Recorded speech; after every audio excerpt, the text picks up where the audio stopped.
If you enjoy this video and would like to hear more of my stories, please click like and subscribe to be notified of when I release a new story. The Bristol Derby is one of the most fierce rivalries with intense hatred that you will find in England. It was also one of the most underrated rivalries, maybe because neither one of the Bristol teams are Premier League.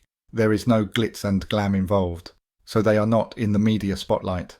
But the hatred between the two teams is as strong as any other rivalry you will find in football.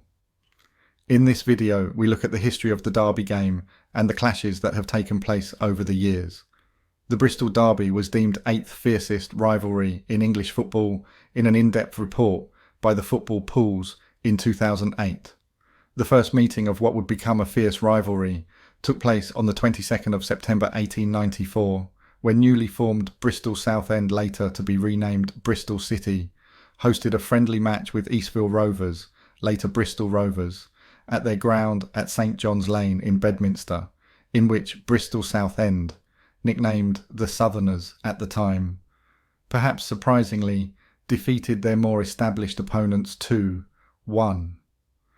After a further number of friendly matches, the teams had their first competitive meeting when they were drawn together in the 1895-96 Gloucestershire Cup.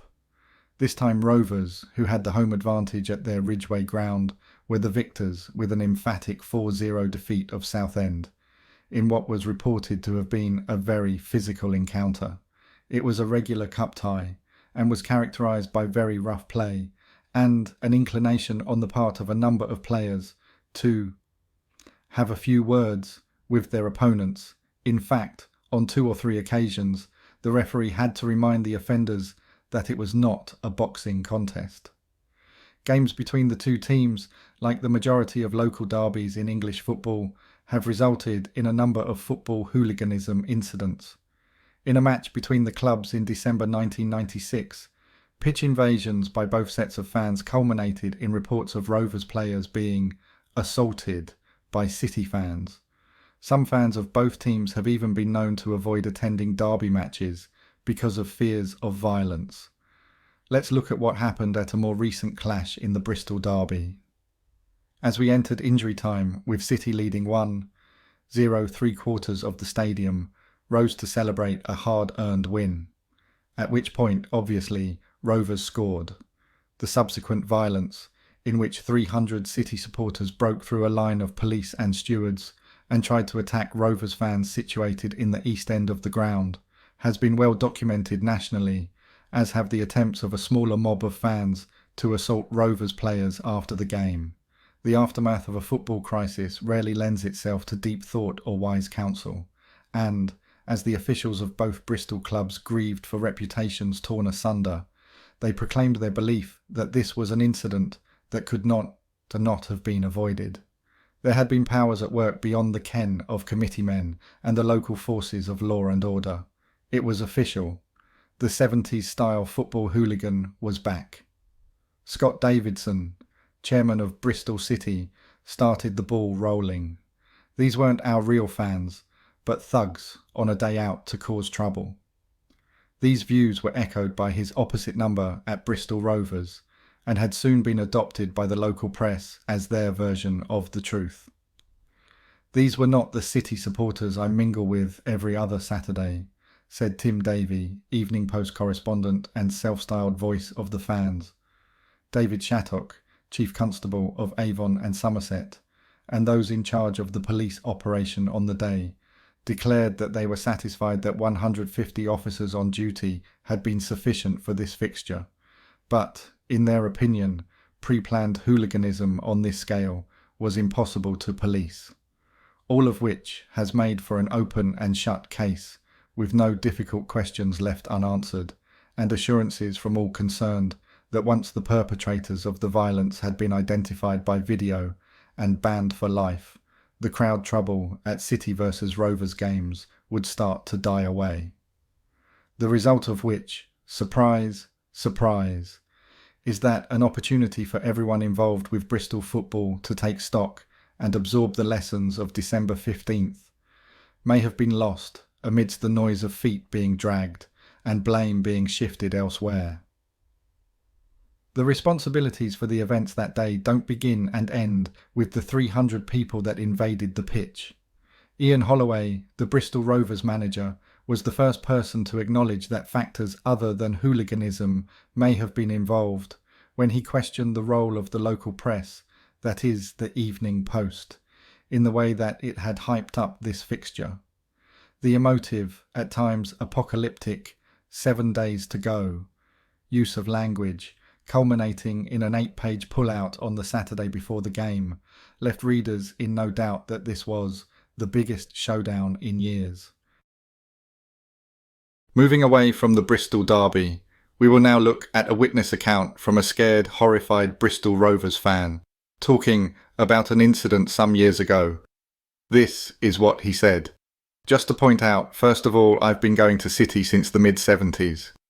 Although I've never personally been involved in football hooliganism, I've witnessed, been in the middle of, and on the receiving end of, countless violent incidents both inside and outside football grounds over the years, mostly in the 1980s. In short, I'm not remotely squeamish or judgmental about football violence.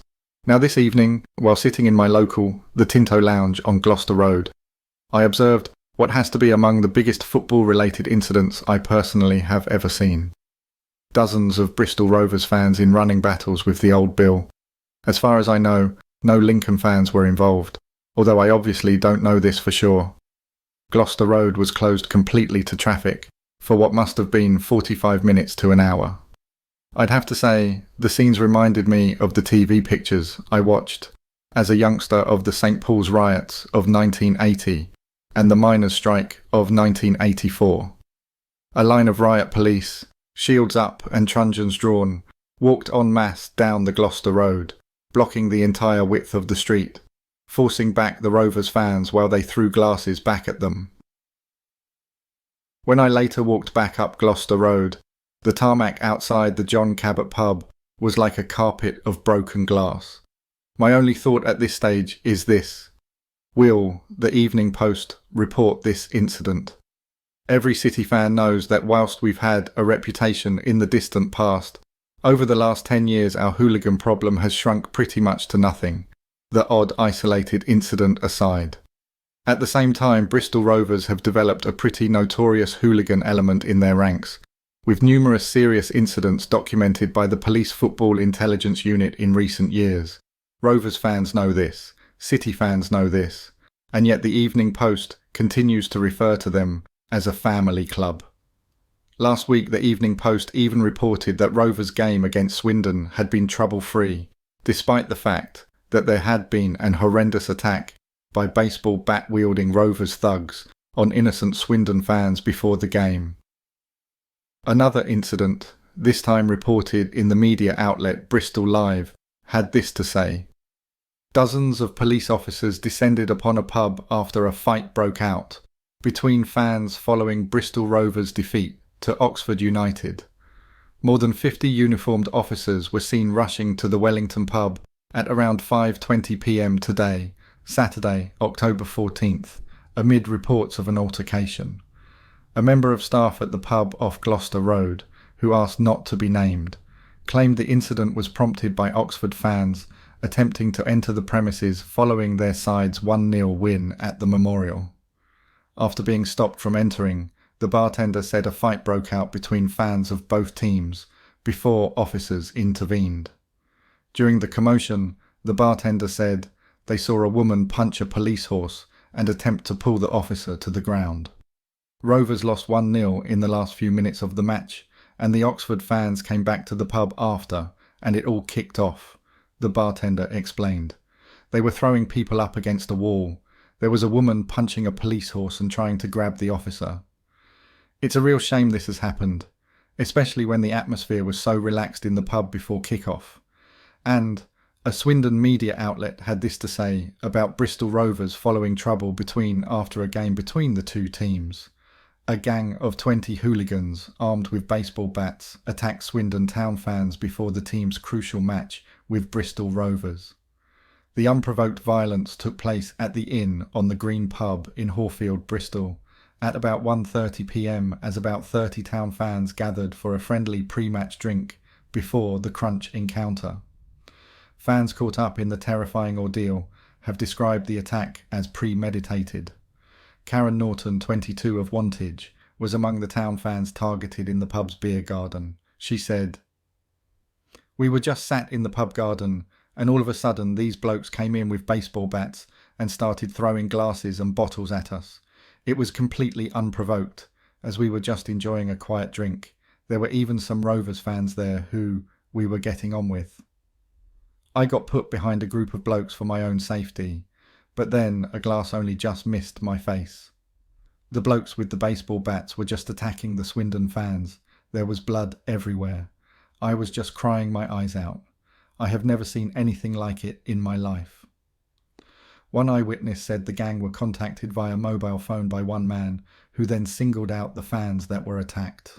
Chris Dorey, 33, also from Wantage, said that the yobs crashed through the beer garden's fence to make their escape. All of which, it seems, was news to the police.